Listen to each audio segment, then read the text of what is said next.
Kalau kita berbicara apa yang membedakan orang-orang mediocre atau dalam tanda kutip orang tersebut ngerasa biasa aja dalam menjalani kehidupan, mereka ngerasa nggak terisi dalam menjalani kehidupan, bandingin dengan orang-orang yang top performer di luar sana, entah itu atlet, entrepreneur, atau orang kaya, pasti itu jawabannya nggak semata-mata berasal dari mindset. Ada satu elemen penting yang kemungkinan besar orang lain itu lewatkan, yaitu dari segi traits atau sifat.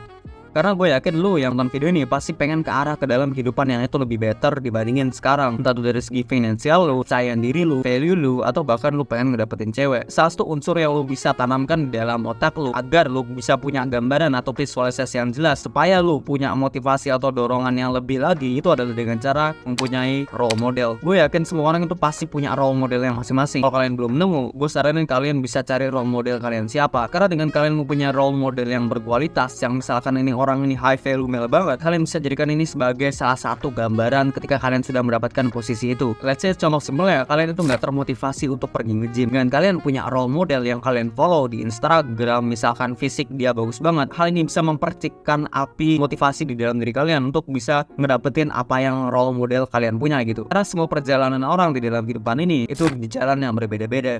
Jadi dengan lu punya gambaran yang jelas ke jalan mana yang lu pengen tuju, ini bisa memberikan kerangka berpikir yang lebih jelas dan lebih jernih. Dan di dalam role model pasti ada sesuatu traits atau sifat-sifat yang bisa kita tiru untuk kita bisa ngedapetin posisi apa yang mereka inginkan. Itu udah jelas banget. Kalau kita pengen sukses secara holistik, nggak cuma dari segi finansial, itu bisa dari segi value kalian, itu adalah dengan cara kita mengimitasi atau meniru orang yang sudah mendapatkan posisi yang kita ingin capai. Ibarat lu pengen ngedapetin fisik yang bagus, fisik yang estetik dan berotot yang ini bisa narik cewek gitu, lu nggak mungkin mengimitasi atau meniru orang-orang gendut di luar sana, karena itu bukan salah satu goals yang lu inginkan. Lu harus mengimitasi dan meniru orang yang itu sudah punya badan yang profesional, yang badannya sudah atletis. Dengan lo mengimitasi diet yang dia makan, dengan lo mengimitasi pola hidup dia gimana dan segala macamnya. Pas tuh goals yang kebanyakan orang minati itu adalah financial freedom.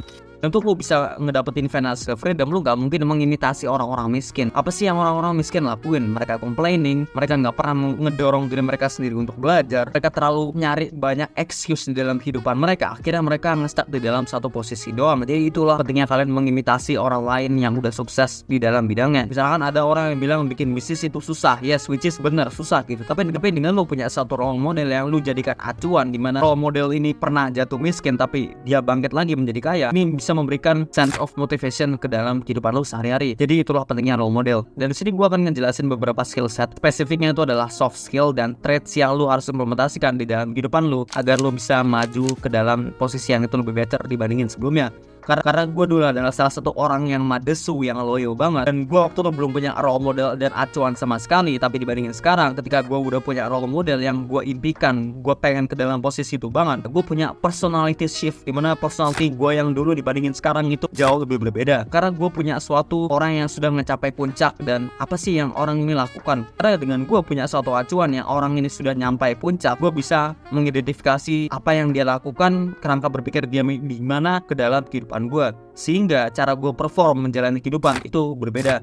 Nah, ketika lu menjalani kehidupan, pasti lu butuh yang namanya keterampilan. Dan menurut opini gue pribadi, keterampilan yang diajarkan di sekolah 100% nggak cukup. Karena keterampilan yang diajarkan di sekolah, kalau lu hubungkan dengan industri ke depannya, itu sama sekali nggak sinkron. Jadi ini adalah pentingnya lu harus mempelajari sesuatu hal, gak cuma di dalam suatu sistem pendidikan atau sistem edukasi doang. Jadi janganlah berpuas diri untuk lu mempelajari sesuatu hal. Dan threads ini gue dapatkan dari berbagai macam jenis podcast entrepreneur, dari konteksnya dari luar negeri dan juga dari artikel-artikel yang udah gue baca, kerangka berpikir dan traits apa sih yang mereka implementasikan di dalam kehidupan mereka hingga mereka bisa ngedapetin posisi yang itu lebih better. Ini adalah salah satu spoiler yang akan gue kasih tahu ke kalian. Ketika lu sudah lulus dalam sistem pendidikan, lu akan nge-market, lu akan memasarkan diri lu ke dalam society. Kalau lu adalah punya self worth yang itu tinggi banget, dimana lu punya keinginan untuk belajar terus menerus, dimana lu orangnya produktif, maka lu adalah orang yang ini bisa dibilang jauh lebih berharga. Dengan lu menjadi orang yang berharga, ada kemungkinan besar peluang lu untuk bisa menjadi lebih sukses dalam segi finansial itu jauh lebih tinggi. Lu bisa lihat sendiri kan kenapa miliuner seperti Elon Musk, Jeff Bezos, apapun jenis model entrepreneur ya dikarenakan mereka mempunyai sumber daya yang berharga, dan sumber daya mereka yang mereka punya ini bisa membuat orang lain itu jauh lebih mudah. Jadi kalau lu tertarik ke dalam dunia entrepreneur finansial, lu jangan ngejar duitnya, tapi lu cari suatu permasalahan dan lu solve problem dari permasalahan tersebut. Karena pertama itu adalah continuous learning atau pembelajaran berkelanjutan. Ibarat kita sebagai manusia itu adalah skala baterai. Dan informasi yang kita dikonsumsi di dalam sistem edukasi itu cuman let's say 1/4 atau setengah doang. Dan untuk lu bisa perform dari berbagai macam jenis aspek area apapun, lu harus mengisi skala baterai tersebut sampai penuh. Ini adalah salah satu prinsip yang gue tanamkan di dalam kehidupan gue. Itu adalah never get complacent. Artinya jangan berpuas diri. Maksudnya adalah jangan pernah puas dengan ilmu apa yang kalian sudah dapatkan di dalam sistem akademis atau di dalam kehidupan kita. Karena salah satu power atau kekuatan yang bisa kita implementasikan ini bisa meningkatkan value kita itu adalah knowledge atau ilmu pengetahuan. Intinya adalah kalau lu sekarang di dalam sistem pendidikan, ketika udah lulus, jangan pernah puas diri apa yang sudah pelajari. Karena keterampilan itu konteksnya banyak banget. Ada keterampilan berkomunikasi, keterampilan bagaimana cara lu mempersuasi orang, keterampilan untuk melakukan penjualan atau sales dan segala macamnya. Jadi dengan kalian gak berpuas diri dengan ilmu apa yang kalian punya, ini bisa menumbuhkan rasa keingintahuan yang lebih ke dalam keterampilan apa yang harus kalian dalami. Lu bisa bayangin sendiri, sekarang sudah banyak kerangka buku yang sudah ditulis oleh entrepreneur, CEO, bagaimana cara mereka bisa menjadi kaya. Ada seorang entrepreneur yang gak terkenal banget, tapi dia memberikan suatu kerangka berpikir di dalam bukunya yang ini bisa kita implementasikan di dalam kehidupan kita sehari-hari. Lu bisa bayangin sendiri, sumber informasi kita tuh sudah banyak, tapi masih banyak orang yang ngerasa kestagnan di dalam kehidupan mereka. Mereka masih bingung framework mereka nih harus ngapain di dalam kehidupan mereka. Alasan kenapa orang itu ngerasa nggak puas dalam menjalani kehidupan ya karena mereka literally just wasting their time. Dan ini concerning banget. Literasi minat membaca di Indonesia itu masih tergolong rendah. Dan nggak cuma itu, kemampuan berbahasa Inggris di negara Indonesia itu juga masih tergolong cukup rendah. Ini adalah salah satu elemen yang powerful banget untuk lu bisa membuka kunci atau visi lu ke depannya. Ibarat suatu mobil, ketika kalian menentukan suatu destinasi atau arah dan jalan yang kalian tempuh ini gelap banget, pasti kalian butuh lampu. Dan kapasitas lampu redup atau terang itu balik lagi ke dalam yang namanya knowledge. Dan untuk lu bisa meningkatkan keterangan lampu ini supaya lu punya destinasi gambaran yang jelas, supaya lu nggak masuk ke dalam jurang, itulah dengan cara dua aspek tadi, minat membaca dan kemampuan berbahasa Inggris. Karena salah satu sumber ilmu pengetahuan yang itu konteksnya kuat banget itu nggak dari negara Indonesia doang, tapi itu juga dari segi internasional. Ada podcast yang ngejelasin bagaimana cara kalian bisa mengoptimalkan kesehatan kalian. Ada buku yang ngejelasin bagaimana cara kalian bisa menjadi seorang salesman yang baik, dan bahasa dari buku ini konteksnya itu bahasa Inggris. Dan kebanyakan orang nggak punya dua hal tadi, mereka nggak punya minat baca, mereka nggak punya kemampuan berbahasa Inggris, lampu mereka di jalanan bakal jauh lebih redup. Jadi itulah pentingnya kalian melakukan pelajaran berkelanjutan. Intinya otak kita tuh ibarat sebuah software, dan software itu lo harus update secara terus menerus. Supaya apa? Supaya lo bisa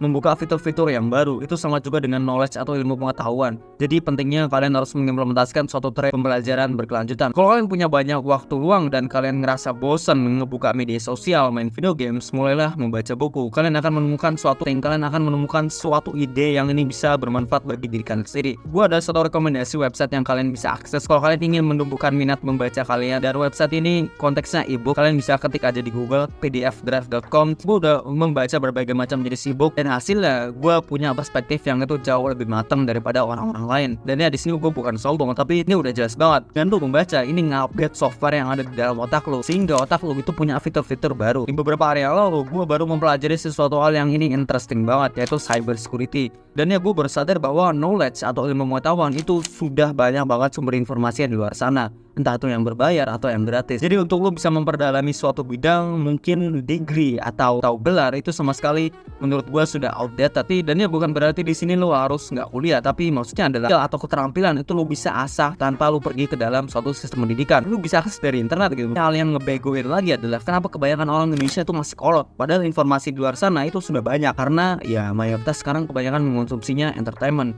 Itu bayangin kalau orang Indonesia tuh pintar bahasa Inggris, minat membacanya tinggi, mereka punya rasa curiosity atau keingintahuan yang lebih, pasti kualitas sumber dayanya itu jauh lebih maju. Jadi traits penting di sini adalah continuous learning, pembelajaran berkelanjutan, time management. Apa sih yang membedakan kita dengan orang-orang yang top performer? Itu ada pasti dari segi waktu. Bagaimana cara mereka meluangkan waktunya. Pasti kalian sudah tahu apa sih suatu hal yang bermanfaat, apa suatu hal yang enggak. Itu balik lagi ke dalam diri kalian masing-masing. Jadi di sini gue akan nge-share framework yang gue gunakan untuk gue bisa meningkatkan efektivitas waktu gue, untuk gue bisa jauh lebih produktif, untuk gue bisa ngestabilkan lifestyle gue. Jadi intinya time management itu balik yang namanya skala prioritas. Gue yakin kita semua di dalam kehidupan ini punya prioritasnya masing-masing, dan berdasarkan framework gue di sini ada dua responsibility atau tanggung jawab yang emang gue harus lakukan. Lu bisa copy paste sendiri ke dalam kehidupan lo. Task responsibility, kedua self responsibility atau tanggung jawab diri gue sendiri. Jadi intinya di dalam kehidupan ini lu cukup memprioritaskan dua tanggung jawab tadi. Dari segi task responsibility lu atau tanggung jawab tugas lu. Misalkan lu anak sekolahan, lu anak kuliahan, pasti tugas lu tuh nggak jauh-jauh dari yang namanya kerjain tugas dari dosen, PR, presentasi dan segala macam. Sedangkan self responsibility atau tanggung jawab diri gua itu contohnya misalkan dari segi kesehatan fisik gua. Dengan cara apa? Dengan cara gua pergi nge-gym, dengan cara gua mengonsumsi pola-pola diet yang sehat. Itu tanggung jawab yang lu harus lakukan. Alasan kenapa orang struggle dengan yang namanya kesehatan mental ya karena mereka nggak ngambil tanggung jawab sama diri mereka sendiri. Mereka ngerasa kasihan, mereka ngerasa hidup ini nggak adil, ya udah akhirnya mereka ngerasa depresi. Jadi mulailah ambil tanggung jawab secara full ke dalam diri kalian. Apa yang kalian rasakan, bagaimana cara kalian berpikir, belief system apa yang kalian tanam, ini adalah tanggung jawab kalian. Dan kalau kalian ngerasa nggak puas, kalian bisa harus mengambil tanggung jawab tersebut dalam arah yang lebih baik. Oke, terus gimana sih cara gue bisa memanage waktu gue?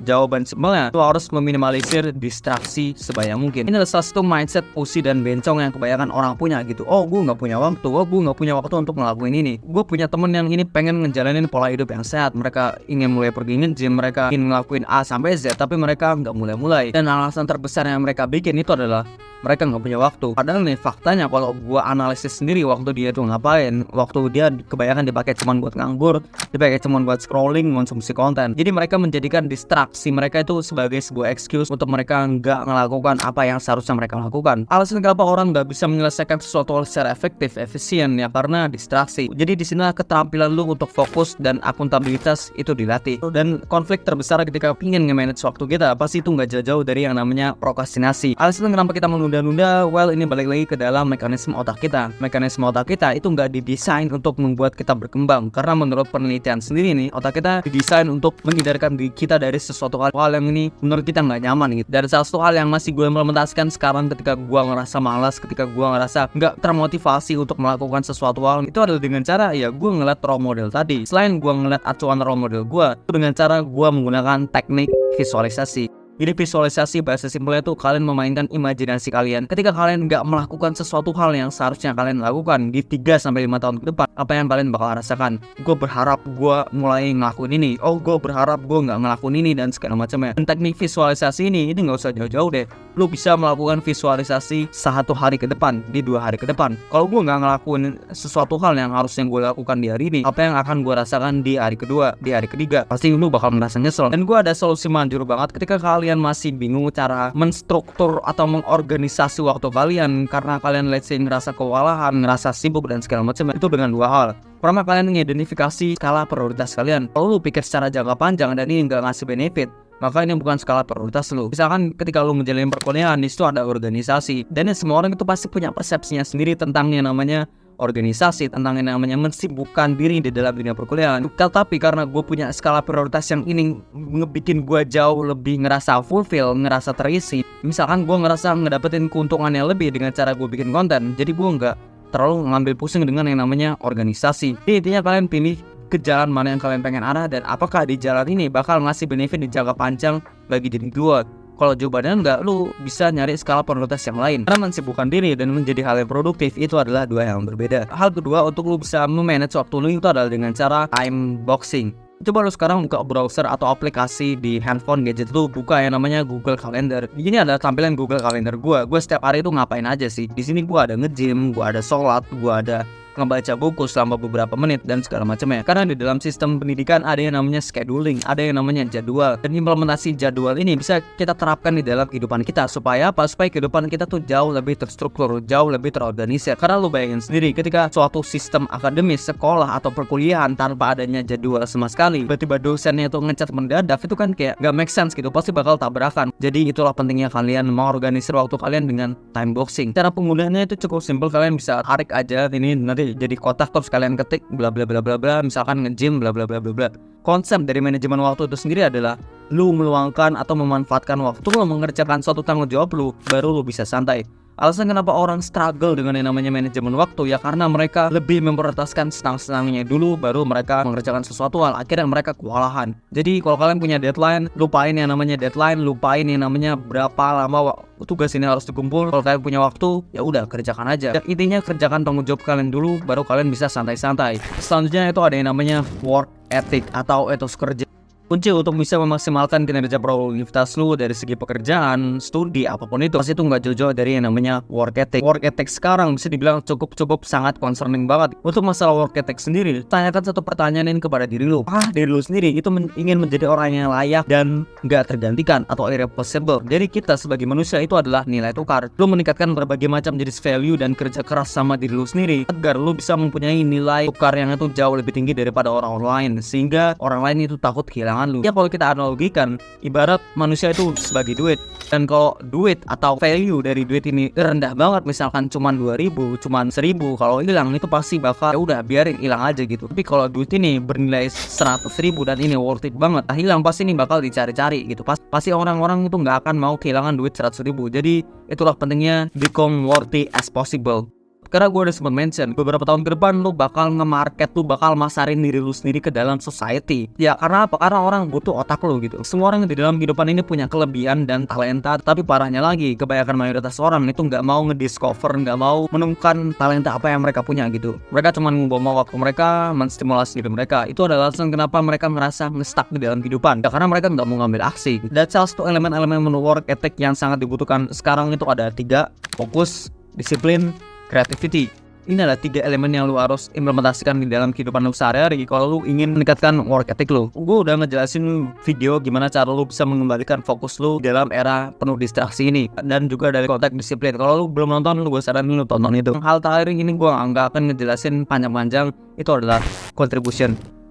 Ketika lu sudah ngedapetin posisi ilmu pengetahuan atau kerangka berpikir yang sudah matang, jangan lupa untuk ngebantu orang lain. Karena kenapa? Karena even though lu punya banyak duit, lu punya miliaran, punya A sampai Z, tapi ada kemungkinan besar lu bakal ngerasa kosong, bakal ngerasa unfulfilled gitu. Jadi di sini pentingnya lu harus memberikan suatu kontribusi ke dalam society. Hal simpel kayak gini, gue melakukan kontribusi ke dalam society dengan cara apa? Dengan cara gue nge-share pengetahuan dan pemahaman gue yang gue pakai untuk bisa memaksimalkan produktivitas gue. Jadi lu kalau punya sesuatu hal yang ini udah lu dapatkan, jangan lupa lu kontribusikan kepada orang lain. Ini bisa dari segi duit, ya intinya ngebantu orang lain lah gitu. Gue nggak akan ngejelasin ini, tapi lu baca aja buku ini. Ini bukunya eye opening banget. Jadi intinya itu adalah 4 traits yang lu harus implementasikan di dalam kehidupan lu. Sekian dari gue, keep improving.